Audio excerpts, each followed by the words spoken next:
امیر المومنین حضرت امام علی علیہ السلام نے فرمایا، حاجت کا پورا نہ ہونا نااہل سے مانگنے سے بہتر ہے۔ حکمت نمبر 67۔ مختصر مال دینے میں بھی شرم نہ کرو کہ محروم کر دینا اس سے زیادہ کمتر درجہ کا کام ہے۔ حکمت نمبر 68۔ پاک دامنی فقیری کی زینت ہے اور شکریہ مالداری کی زینت ہے۔ حکمت نمبر 69۔ اگر تمہارے حسب خواہش کام نہ ہو سکے تو جس حال میں رہو خوش رہو کہ افسوس کا کوئی فائدہ نہیں ہے۔ حکمت نمبر 70۔ جاہل ہمیشہ افراط و تفریط کا شکار رہتا ہے، یا حد سے آگے بڑھ جاتا ہے یا پیچھے ہی رہ جاتا ہے کہ اسے حد کا اندازہ ہی نہیں ہے۔ حکمت نمبر 71۔ جب عقل مکمل ہوتی ہے تو باتیں کم ہو جاتی ہیں کہ عاقل کو ہر بات تول کر کہنا پڑتی ہے۔ حکمت نمبر 72۔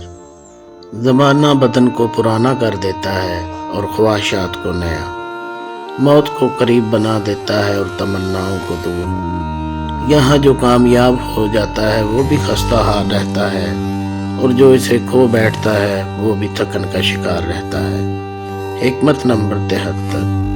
جو شخص اپنے کو قائد ملت بنا کر پیش کرے، اس کا فرض ہے کہ لوگوں کو نصیحت کرنے سے پہلے اپنے نفس کو تعلیم دے، اور زبان سے تبلیغ کرنے سے پہلے اپنے عمل سے تبلیغ کرے، اور یہ یاد رکھے کہ اپنے نفس کو تعلیم و تربیت دینے والا دوسروں کو تعلیم و تربیت دینے والے سے زیادہ قابل احترام ہوتا ہے۔ حکمت نمبر 74۔